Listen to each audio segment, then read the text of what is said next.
আসসালামু আলাইকুম, শুভ সকাল। তাপসী ফ্যামিলি ব্লগ থেকে সবাইকে স্বাগতম। নতুন আরেকটি ভিডিও নিয়ে আপনাদের মাঝে হাজির হলাম। এই সকালের পরিবেশে দেখেন, গ্রামের পরিবেশে সকালের আবহাওয়াটা অনেক ভালো লাগে।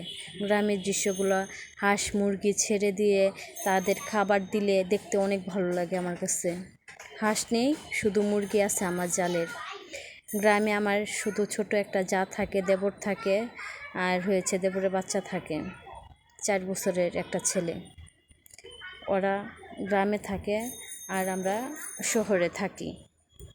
কর্মব্যস্ততার জন্য শহরে থাকতে হয়, তাছাড়া গ্রামই ভালো লাগে আমার।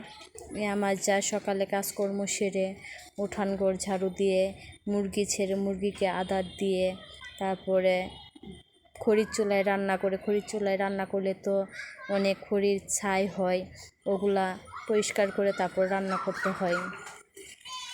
তাই আমার যা সকালবেলার এগুলা কাজকর্ম সেরে আমাকে বলল যে, ভাবি আপনি সবার জন্য সকালে নাস্তাটা তৈরি করে নেন, পরে 2 জায়ে মিলে দুপুরে রান্না করবো নি।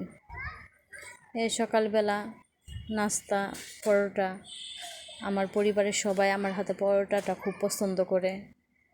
ডিম ভাজি, পরোটা, আর আগের দিনের একটু মুরগি মাংস তরকারি ছিল, এই দিয়ে আমরা সবাই মিলে সকালের নাস্তাটা সেরে নিব।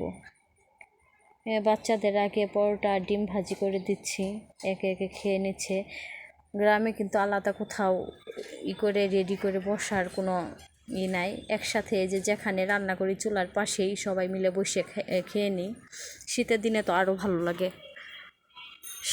শীতের দিনে সবাই মিলে আমরা উঠানে চুলার পাশে বসে সবাই খাই, অনেক ভালো লাগে। গরমের দিন হলে একটু কষ্ট হয়, তারপরেও ভালো লাগে সবাই মিলে একটু বসে চুলার পাশে বসে খেয়ে নিই। এদিক দিয়ে ভাজতেছে, এদিক দিয়ে সবাই মিলে ওখানে বসে খাচ্ছে। ওইটুকু আর ভিডিও করিনি, আপনাদের মাঝে তুলে ধরিনি। এই খড়ির চুলায় রান্না করতে একটু কষ্ট হয়, কিন্তু খেতে অনেক টেস্ট। গ্যাসের চুলার চেয়ে এই খড়ির চুলা রান্নারটা একটু টেস্ট হয়, ভালোই লাগে। খড়ির চুলায় দেখেন না, আর তাপ লাগতেছে না, একবার জ্বলে তো আরেকবার নিভে, এরকম অবস্থা আমার।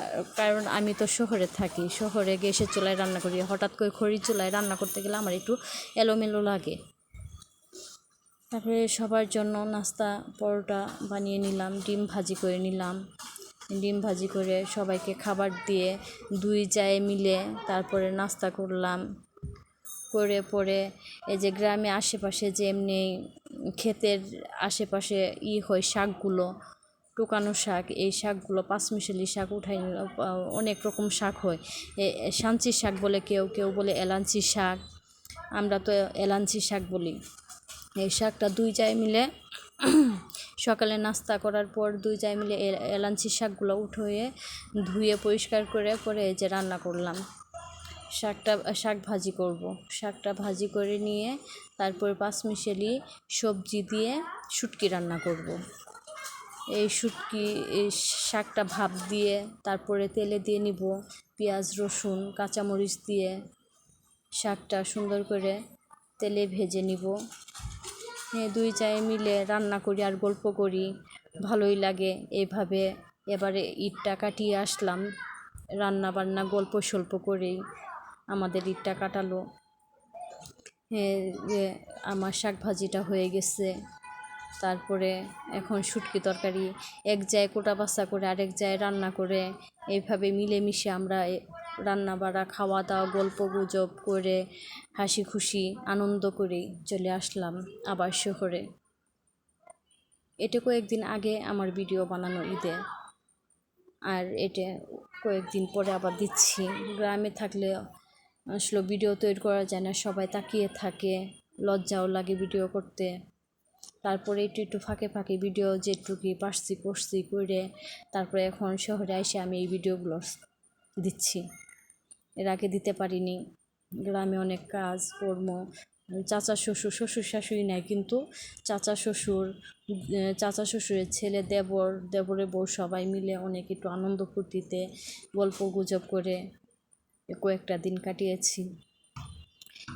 শুটকি দিয়ে তারপরে মশলাটা কষিয়ে 5 রকমের সবজি দিয়ে শুটকিটা রান্না করলাম, কাঁঠালের বিচি দিয়ে, কয়েক ধরনের সবজি দিয়ে। খুব ভালো লাগলো, তরকারিটা অনেক টেস্ট হয়েছিল। আর আমরা শুটকি তরকারি অনেক ঝাল খাই।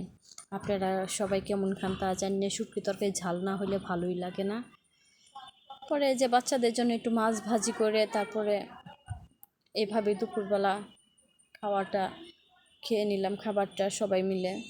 মাছ ভাজি, শাক ভাজি আর হয়েছে শুটকি, এই 3টা মিলে এবার দুপুরের খাবারটা আমরা শেষ করলাম। তারপরে আশেপাশে, আমার শ্বশুরবাড়ির আশেপাশে দেখতে অনেক সুন্দর। সামনে খাল আছে, তারপরে ওই খালের মাছ ধরে সবাই, দেখতে অনেক সুন্দর। কিন্তু ভিডিও তৈরি করতে পারিনি, মোবাইলের সমস্যার জন্য। একটু ভিডিও যা একটু করতে পারছি, একটু সমস্যা ছিল আর হয়েছে, আর একটু করতে পারিনি। তারপরে এই যে একটু মাছ ভাজির সাথে পেঁয়াজ ভাজিটা খেতে ভালো লাগে। মাছ ভাজির সাথে এইভাবে একটু পেঁয়াজ বাদামি কালার করে ভেজে দুপুরবেলা খেয়েছি। তারপর আর ভিডিও করতে পারিনি। এই যে আবার রাত্রে আবার পাঙ্গাস মাছ সবাই ভাজি খাবে। পাঙ্গাস মাছ ভাজিটা খুব পছন্দ বাচ্চাদের। পাঙ্গাস মাছ ভাজি করেছি। তারপর আবার আপনার ভাই পাট শাক নিয়ে আসছিল, ওই পাট শাক ভাজি করেছি। রাত্রে অন্ধকারে 2 জায় মিলে আবার রান্না করছি। আর কি, গ্রামে থাকলে খড়ির চুলায় রান্না করতে অনেক ভালো লাগে। কষ্ট হয় একটু আগুন ধরাইতে, কিন্তু ভালো লাগে, টেস্ট হয়। এই সবার জন্য পাঙ্গাস মাছ ভেজে নিলাম, পাট শাক ভাজি করে, ভাত রান্না করে রাত্রে খাবারটা খেয়ে নিয়েছি। এভাবে আমাদের ছুটির দিনে ঈদে বাড়িতে সবাই মিলে এইভাবে কাটিয়েছি। এখানেই শেষ আমার ভিডিও। সবাই ভালো থাকবেন, সুস্থ থাকবেন আর আমার পরিবারের জন্য দোয়া করবেন। আল্লাহ হাফেজ।